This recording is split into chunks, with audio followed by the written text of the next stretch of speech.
और बहुत बड़ी खबर इस वक्त आ रही है, ब्रेकिंग न्यूज़ है। हमास के सियासी विंग के सरबराह इस्माइल हानिया तेहरान में जाँ बहक हो गए हैं। बरतानवी खबर एजेंसी ये दावा कर रही है। अफसोसनाक खबर आ रही है। पासदारान इनकलाब का कहना है कि इस्माइल हानिया को तेहरान में शहीद किया गया है। अहम तरीन खबर आपको दे रहे हैं। हमास के सियासी विंग के सरबराह इस्माइल हानिया को तेहरान में शहीद कर दिया गया है। बरतानवी खबर एजेंसी ने यह दावा किया है। दूसरी जानिब पासदारान इनकलाब का ये कहना है कि इस्माइल हानिया को तेहरान में शहीद किया गया है। हमास की सियासी विंग के सरबराह इस्माइल हानिया तेहरान में जाँ बहक हो गए हैं। बरतानवी खबर एजेंसी ने यह दावा किया है।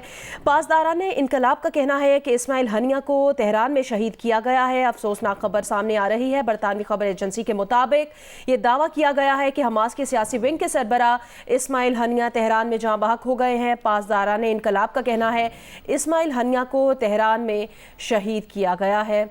अपडेट कर रहे हैं आपको, हमास के सियासी विंग के सरबराह इस्माइल हानिया तेहरान में जाँ बहक हो गए हैं। और अब ये खबर आ रही है कि पासदारान इनकलाब ने यह भी बताया है कि इस्माइल हानिया और उनके एक बॉडीगार्ड को भी तेहरान में शहीद किया गया है। इससे पहले बरतानवी खबर एजेंसी की जानिब से ये दावा सामने आया था कि हमास के सियासी विंग के सरबराह इस्माइल हानिया को तेहरान में जाँ बहक कर दिया गया है। इसराइली लड़ाका तैयारों का बेरूत पर हमला, 2 बच्चों समेत 3 अफराद जाँ बहक, 74 जख्मी। इसराइली फौज का दावा है कि मस्जिद शम्स पर हमले में मुलव्वस हिजबुल्लाह के सीनियर तरीन कमांडर फवाद शुक्र मारे गए। फवाद शुक्र हाज मोहसिन और मोहसिन शुक्र के नाम से भी मशहूर हैं। उनके सर की कीमत अमरीका ने $50 लाख मुकर्रर की थी। इसराइली फौज का कहना है कि हिजबुल्लाह के साथ जंग नहीं चाहते, लेकिन किसी भी सूरत हाल के लिए तैयार हैं। व्हाइट हाउस ने हिजबुल्लाह इसराइल जंग का इम्कान मुस्तरद कर दिया। रूस ने लेबनान पर इसराइली हमलों को बैनुल-अक़वामी क़वानीन की खिलाफ वर्जी करार दे दिया। इसराइल का कार्रवाई गोलान पहाड़ियों पर हमलों के जवाब में किए जाने का दावा। हमलों में 12 इसराइली शहरी मारे गए थे। हिजबुल्लाह ने हमलों में मुलव्वस होने की तरदीद की थी।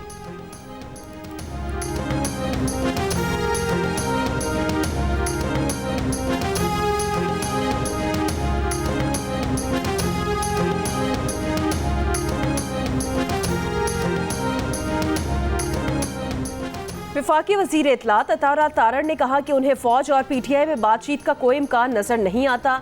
बर्फ़ पिघलने या बैकडोर मुज़ाकरात पर DG ISPR बात कर सकते हैं। जियो न्यूज़ के प्रोग्राम आज शाहज़ेब खानज़ादा के साथ में बात करते हुए कहा, यू टर्न्स के अलावा बानी PTI की ज़ात में कोई चीज़ मुस्तकिल नहीं। पहले कहते थे छोड़ूंगा नहीं, अब कहते हैं मुझसे बात करो। सोशल मीडिया सेल पर छापे में कोई ऐसा मवाद पकड़ा गया है जिसके बाद ये मिन्नतें तरले करने पर मजबूर हो गए हैं।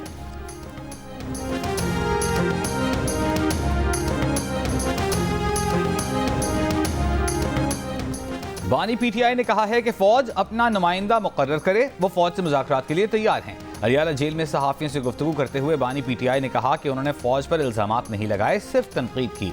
मुज़ाकरात के लिए 3 शराइत भी रख दी। कहा चोरी किया गया मैंडेट वापस किया जाए, गिरफ्तार कारकुनान को रिहा किया जाए, मुकदमात खत्म किए जाएं, साफ शफाफ इलेक्शन कराए जाएं।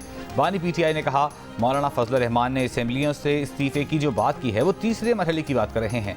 सियासी जमातों से मुज़ाकरात न करने के सवाल पर बानी PTI ने कहा कि SIFC क्या है, मोहसिन नकवी कौन है, मुल्क में गैर एलानी मार्शल लॉ है, मोहसिन नकवी उन्हीं का तो नुमाइंदा है, वो यहाँ उन्हीं के ज़रिए पहुँचा है। मोहसिन नकवी को मुज़ाकरात का इख्तियार देने के सवाल पर बानी PTI ने कहा कि वो मोहसिन नकवी से कभी बात नहीं करेंगे।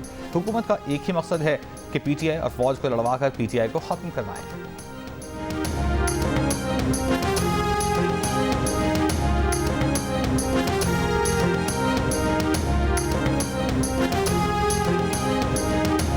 I move for leave to introduce a bill further to amend the Elections Act 2017, the Elections Second Amendment Bill 2024. Ji, Minister of Parliamentary Affairs, do you oppose it? मेरे ख्याल में ज़्यादा मुनासिब है कि इस बिल को कमेटी को रेफ़र कर दिया जाए विद सम टाइम फ्रेम, ताकि उस पर सारी जमातों के मेंबरान मौजूद हैं। आज़ाद रुकने असम्बली की जानिब से किसी सियासी जमात से अपनी वाबस्तगी का इकरारनामा तब्दील नहीं किया जा सकता। जिस पार्टी ने मखसूस नशिस्तों के अरकान की फहरिस्त इलेक्शन कमीशन को ना दी हो, उसे मखसूस नशिस्तें नहीं दी जा सकती। इलेक्शन एक्ट में तरमीम का बिल कौमी असम्बली में पेश। पहली तरमीम के मुताबिक आज़ाद रुकने असम्बली 3 रोज़ के अंदर किसी भी सियासी जमात में शमूलियत का पाबंद होगा।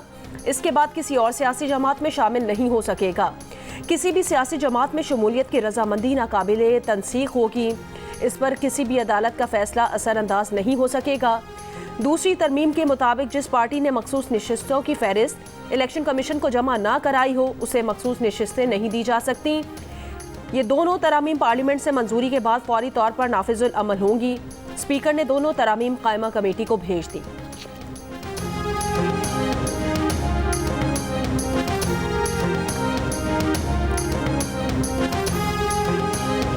चेयरमैन तहरीक इंसाफ बैरिस्टर गौहर ने कहा है कि तहरीक इंसाफ ने टोटल वोटों का 50% लिया है। 41 एमएनएस ने बयान हलफी जमा करवाए। बयान हलफी के बावजूद हमारे एमएनएस के खिलाफ एक्शन लिए जा रहे हैं। इलेक्शन कमीशन बाकी एमपीएस के नोटिफिकेशन जारी करे। कौमी असेंबली में बिल को गैर आईनी तरीके से पास किया जा रहा है। उम्मीद है सुप्रीम कोर्ट अपने फैसले पर अमल करवाएगी। सुप्रीम कोर्ट से दरख्वास्त है हमारे मेंबरान को तहफ़्फ़ुज़ फराहम करे। रहनुमा तहरीक इंसाफ लतीफ़ खोसा ने कहा कि पार्टी तब्दीली के लिए बदनीयती पर मबनी बिल लाया जा रहा है। कायमा कमेटी से किसी सूरत बिल पास नहीं होने देंगे।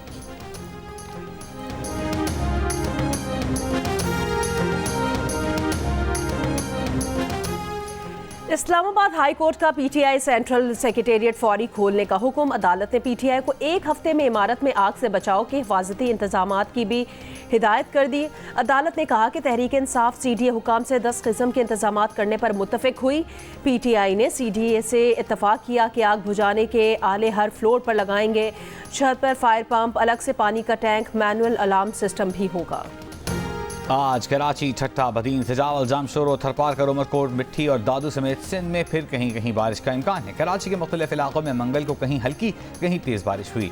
लाड़काना, मोरो, सांगड़ समेत सिंध के मुतादिद इलाकों में भी बारिश से गर्मी का जोर टूट गया। कराची में सबसे ज़्यादा बारिश गराब में 42.4 मिलीमीटर रिकॉर्ड। मुख्तलिफ इलाकों में बारिश का पानी जमा होने से ट्रैफिक की रवानी मुतासर रही। माहिरीन के मुताबिक 4 अगस्त से सिंध में शिद्दत की मानसून हवाएं दाखिल होंगी। 4 से 6 अगस्त के दौरान कराची समेत सिंध के बेशतर मकामात पर तेज़ बारिश का इम्कान है।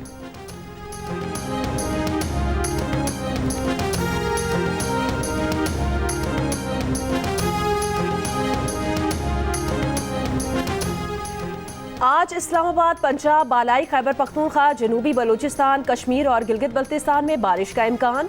मूसलाधार बारिशों के बायस दरियाए चित्राल में ऊंचे दर्जे का सैलाब। कोगरी पुल, पुलिसी चौकी, मकानात, मसाजिद, बागात और फसलें बह गईं। चित्राल मस्तूज रोड पर ट्रैफिक मुअत्तल। मुल्क के मुख्तलिफ इलाकों में बारिश, लैंडस्लाइडिंग से और आसमानी बिजली गिरने समेत मुख्तलिफ वाक़यात में 26 अफराद जाँ बहक हो गए।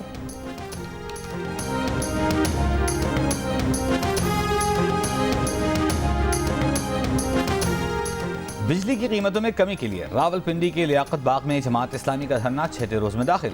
हुकूमत से मुज़ाकरात का दूसरा दौर आज दोपहर 3 बजे होगा। धरने से खिताब में अमीर जमात इस्लामी हाफिज नईमुर रहमान ने कहा कि बिजली का बिल अदा करना अब 98% लोगों के लिए नामुमकिन हो चुका। अवाम बिजली का बिल दें या बच्चों को स्कूलों में पढ़ाएं। आज कराची में धरना शुरू करने जा रहे हैं। लाहौर में धरने का भी जल्द ऐलान किया जाएगा। ताजिर बिरादरी हमारे साथ है, उनके मशवरे से मुल्क गिर पहिया जाम हड़ताल करेंगे।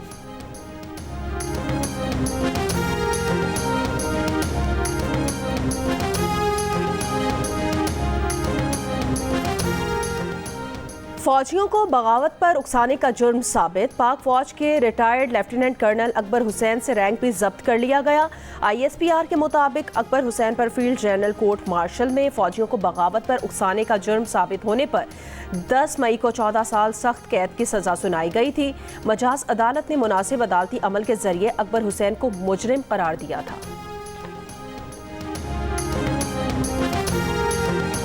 खैबर में पुलिस चौकी पर दहशतगर्दों का हमला। एक पुलिस एहलकार और एक राहगीर समेत 2 अफराद जाँ बहक, 2 एहलकारों समेत 3 अफराद जख्मी। हालत तशवीशनाक, दहशतगर्द फरार। पेशावर में थाना मित्रा चौकी बड़ा पुल पर शरपसंदों का दस्ती बम हमला, जानी नुकसान नहीं हुआ। पिशीन में लेवीज चेक पोस्ट पर नामालूम अफराद की फायरिंग, 2 एहलकार जाँ बहक। लेवीज हुकाम के मुताबिक 2 मोटरसाइकिलों पर सवार हमलावर फरार हो गए।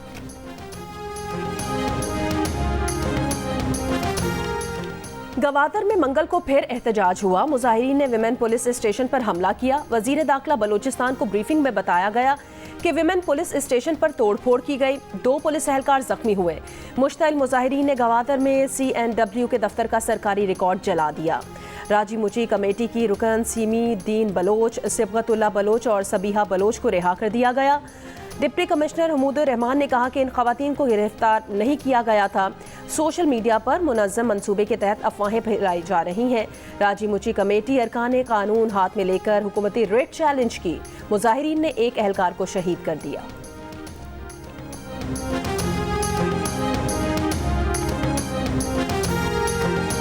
क्वेटा, गवादर और मस्तूंग में बलोच यकजहती धरना। क्वेटा में एहतजाज के बायस इत्तेहाद चौक से मुल्हिका सड़कों पर ट्रैफिक जैम। रेड जोन और अतराफ की सड़कें आमदरफ्त के लिए 5 रोज़ भी सील। गवादर के दाखिली और खारजी रास्ते बंद कर दिए गए। मकरान कोस्टल हाईवे M8 समेत तमाम शाहराहें बंद। धरने के बायस ज़ायरीन पाक ईरान बॉर्डर पर फंस गए। डिप्टी कमिश्नर के मुताबिक ज़ायरीन में छोटे बच्चे और ख़वातीन भी शामिल हैं। खाने पीने की अशिया की शदीद किल्लत है, मुश्किलात का सामना है।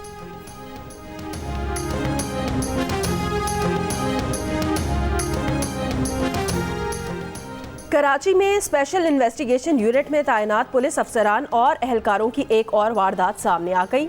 स्कीम 33 के रिहायशी शहरी को हिरासत में लेकर अमरीकी डॉलर में भारी रकम वसूल की, फिर शहरी को छोड़ दिया। वाक़े का इल्म होने पर तहकीकात की गई तो 10 अफसरान और एहलकारों को मुअत्तल कर दिया गया। SSP का कहना है कि रकम किस तरह और कहां वसूल की, इस बारे में तहकीकात जारी हैं। अब तक मुकदमा दर्ज ना हो सका।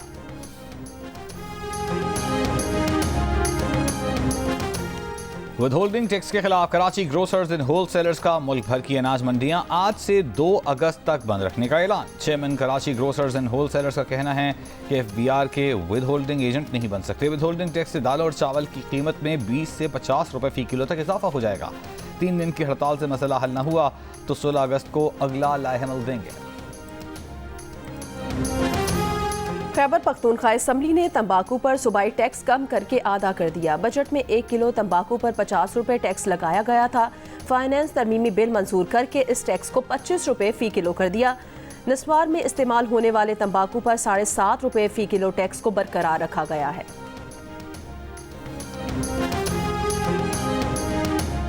बहावलपुर खैरपुर टामे वाली के करीब मुबैना मुकाबले में 3 डाकू हलाक। पुलिस का दावा है कि डाकुओं ने फरार होते हुए मोबाइल पर फायरिंग की, जवाबी फायरिंग में मारे गए।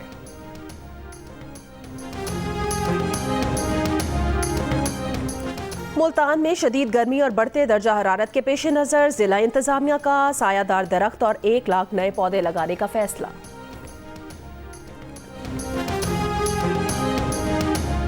अगर किसी मदरसे में कोई रियासत दुश्मन छुपे हुए हैं तो हम कार्रवाई के लिए तैयार हैं। इस ऐलान पर तमाम मकातब फ़िक्र के उलमा का इत्तेफाक है। मुफ्ती तकी उस्मानी, मुफ्ती मुनीब रहमान, इत्तेहाद तंजीमातुल मदारिस के माहिदीन अल्लामा शब्बीर मीसमी और दीगर उलमा इकराम की कराची में प्रेस कॉन्फ्रेंस। मुफ्ती तकी उस्मानी ने कहा कि रियासत की जानिब से मदारिस की रजिस्ट्रेशन नहीं हो रही। हम तो चाहते हैं रजिस्ट्रेशन हो और बैंक अकाउंट खोले जाएँ ताकि हर चीज़ का रिकॉर्ड रहे। मुफ्ती मुनीब रहमान ने कहा कि हमने कभी मुल्क की सलामती के खिलाफ काम नहीं किया, हमेशा मुसल्लह अफवाज के साथ खड़े रहे हैं।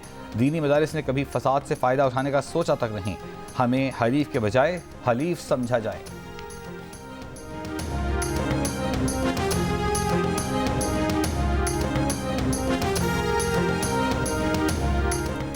डोनाल्ड ट्रंप पर बढ़ती तनकीद के बाद मुतनाज़ प्रोजेक्ट 2025 के डायरेक्टर ओहदे से मुस्ताफ़ी हो गए। ट्रंप की इंतखाबी मुहिम ने प्रोजेक्ट 2025 को मुर्दा करार दे दिया। डेमोक्रेट्स ने रिपब्लिकन्स के प्रोजेक्ट 2025 को जमहूरियत के लिए जहर कातिल करार दे दिया था।